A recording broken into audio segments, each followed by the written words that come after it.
people, welcome to part 2 of recreating Rashmika Mandana's look from Ranabali movie. Saree అయితే drape చేసుకొని వచ్చేసాను and నా hair style కూడా almost done and makeup అయితే నేను అసలు నో మేకప్ లుక్ ట్రై చేస్తున్నాను.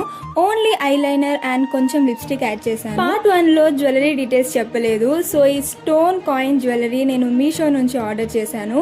Just at ₹500. లాంగ్ చైన్ తో పాటు షార్ట్ చైన్ కూడా ఉంది అండ్ ఇయర్ రింగ్స్ కూడా. ఈ 3 కాంబోలు. మీకు ఎవరికైనా లింక్ కావాలంటే లింక్ అని కమెంట్ చేయండి. I will send it to your DM. Jewellery and bangles వేసేసుకున్నాను. నా లుక్ అయితే almost done and final touch వచ్చేసి కనకంబరాల పూలు యాడ్ చేసుకున్నాను. పూలు పెట్టుకోగానే లుక్ అనేది కంప్లీట్ గా చేంజ్ అయిపోయింది. పొడుగు బింది అండ్ కొంచెం కుంకుమ యాడ్ చేశాను. So this is my final. నాకైతే ఈ లుక్ ని రీక్రియేట్ చేయడం చాలా బాగా అనిపించింది. మీకు ఎలా అనిపించిందో please let me know in the comments. And ఇలాంటి recreations and get ready with miss కావాలంటే సబ్స్క్రైబ్ టు సౌమ్య స్పీక్స్.